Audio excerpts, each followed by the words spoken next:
Welcome to Zonk. I-20 female was 18 and fresh out of high school when I left my parents, our town, and my friends to start a new life with a guy I barely knew. Tim, 24 male, as I only called him, turned out to be a nice guy. Better than I imagined. The backstory? Nothing much. My parents wanted me to go to college, graduate, marry, and have kids. But I didn't want that white picket fence life. My resistance and displeasure were shunned. It was like they had planned out my life. I had to do something. Tim and I had been dating online, and when the time was right, I told him I wanted to come and live with him because my parents were mistreating me. He encouraged me to come and even sent me transport fare. I loved living with him, although I didn't love him. He was likable, and I took to him fast. After the first year, Tim started pestering me to get a life. He claimed he wanted the best for me. He wanted me to have a life that I would be proud of. He said he didn't mind assisting me financially if I wanted. I was proud of my life as it was. I didn't need my boyfriend to be a father figure. Well, he insisted, and I had no choice but to get a job.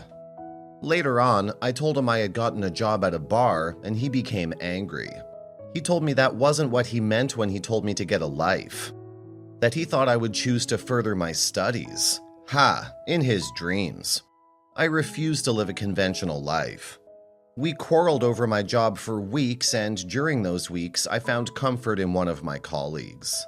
She was a fellow barmaid, curvaceous and pretty with a sassy mouth.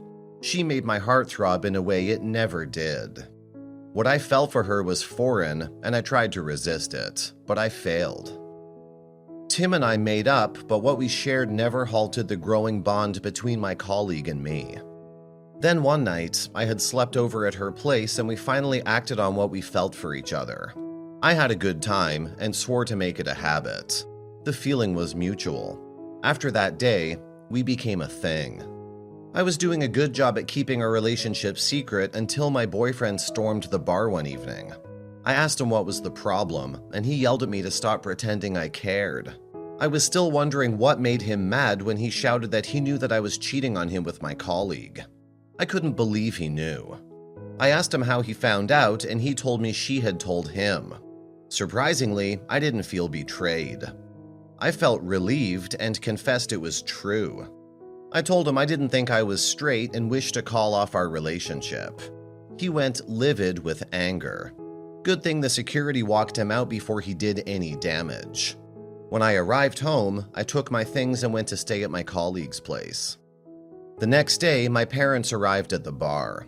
They told me my boyfriend had told them what I did, that they were embarrassed and that I was a disgrace. When they finished, they left. A few weeks later, I had a little quarrel with my girlfriend and she threatened to frustrate me. She sent me out of her house.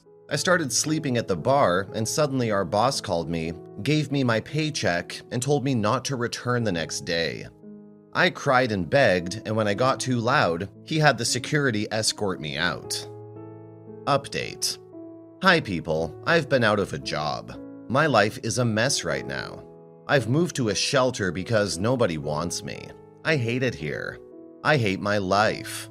I blame my parents and my boyfriend for this. If they had just let me be, it wouldn't have come to this, but I'll be fine, hopefully. Story 2. For context, the cheating I did was not what society called cheating. It was online with a coworker talking about family, friends, and life events. Yes, it's not normal cheating, but I'll be calling it cheating since I agree. I dated my boyfriend for almost 5 years. When things were great, they were amazing, but we both had hot tempers. When he was mad, I was mad, and vice versa.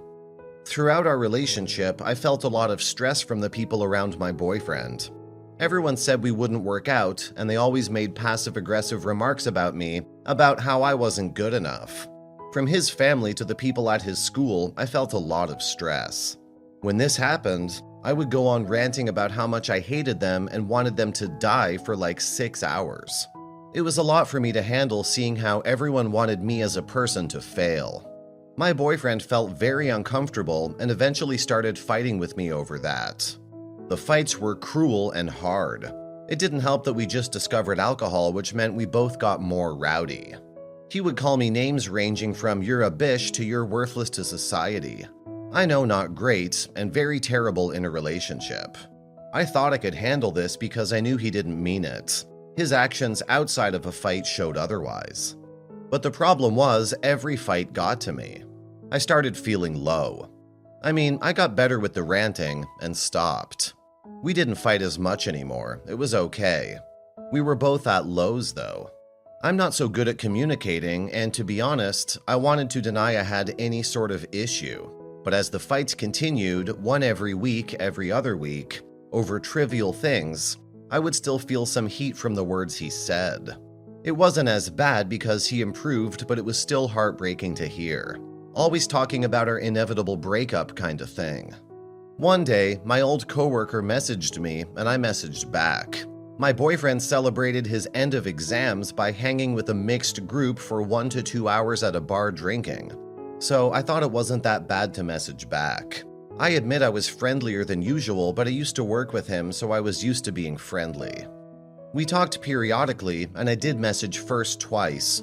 Once because I felt a little low, and the second because I needed directions. It did feel wrong because if my boyfriend did it, then I would be upset. Not upset to break up, but upset to be angry and rant. My boyfriend saw the messages and wasn't happy. He broke up with me. I tried to talk it out, and he went on a date with a girl 2 days after because his coworker asked him out. 4 days later, we tried seeing each other again. It was hard, but I thought at least it's okay to see each other. We did everything like normal. Sure, we got angry, but it wasn't too bad. The day before our last breakup, I explained my mental process and all the hoops I was going through. It was hard, and I was scared because I never told anyone before, but it was almost relieving. He told me he loved me more, and we hugged, kissed, and left. Then he had a breakdown, and the next day he said he was ashamed of me. And although he wanted it to work, it just couldn't. I was devastated. I couldn't believe him. He told me he loved me more just yesterday. He hasn't talked to me since, and I asked his best friend what was going on, and he said not to have hope. It's been 5 days. That's not normal. We usually are joint at the hips. I'm a mess, and I don't know what to do. I want him. I want to work it out, but I've been ignored through all contact points. I've gone to therapy the last 5 days. I've talked to friends about it. Nothing ever makes me feel better. I'm pretty scared. It's pretty unbearable, and I'm not sure what I should do next. From what you've described, it seems like there were issues in your relationship that were causing both you and your boyfriend a lot of stress and pain. It's clear that you both cared about each other, but it seems like the fighting and hurtful words were taking a toll on your mental health. Regarding the cheating, it's important to understand that different people have different definitions of what constitutes cheating. It sounds like you acknowledge that what you did was not appropriate and you're taking responsibility for your actions, which is a positive step. Comments. You can't make someone be with you. He's decided he's done. You have to let him go. Try focusing on yourself for a while, getting a handle on your own issues in therapy. Yikes, you two sound toxic for each other. I'm sure the breakup sucks now, but it seems like it might be good in the long term. Hope it gets better for you. Story 3. I just felt like getting this out there. I'm stuck in a stupid loop and I'm essentially not strong enough to cut it off. Started things with my AP last year. We were both in relationships. His had recently gone LD, mine was on the rocks. We got on ridiculously well, even factoring in the 20-year age gap.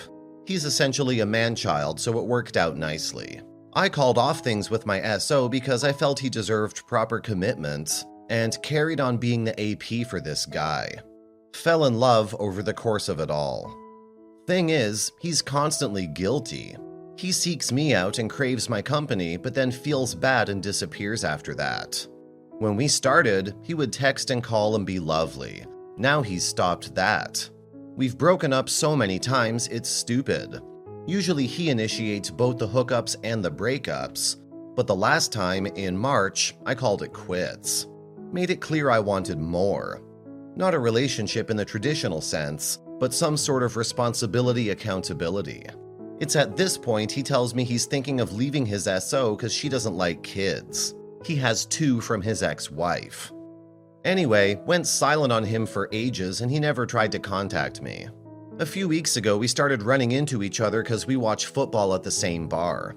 Last week, we chatted for ages, talked about his SO and the guy I've just started dating, music, family, our relationship. We had amazing sex back then and had a generally nice time. He was opening up to me like he used to, and it was really familiar. When we left, he gave me this long lingering hug, and when I realized it was dangerous territory, I pulled away. He grabbed my hand, wouldn't let it go, and suddenly pulled me close and kissed me. Texted me after thanking me for a lovely night. Like on one hand, I can't deal with this merry-go-round again. On the other, I miss him when it was good. And on my third imaginary hand, there's this anticipation mixed with worry. Because every time we try and end it and avoid each other for a couple months, the next time we see each other, the attraction and chemistry is off the charts. So I want to start up again, but I also don't. Because bullshit is not fun. His girlfriend will be here for 2 months in a week. Gotta have to hustle to avoid them. Comments. I'm no good to you for the feeling side of things, so I won't even attempt it, lol. But this AP is no good for you. The hot cold guys live for drama and attention, and I find it really annoying. I straight out ignore this behavior. The first time it ends, that's it. I just leave and ignore the crawling back. My advice would be to ignore him and distract yourself with someone else for a bit. It's amazing how quickly a new AP can get you over an old one. Again, YMMV, as I stay well away from getting attached to APs. Don't do it. I deal with the exact same thing with my AP. It seems like it's going to be fun till you reach out to him the day after and realize he's still pulling the same bullshit and won't even answer after all you did for him. It's like a game to these men, I swear.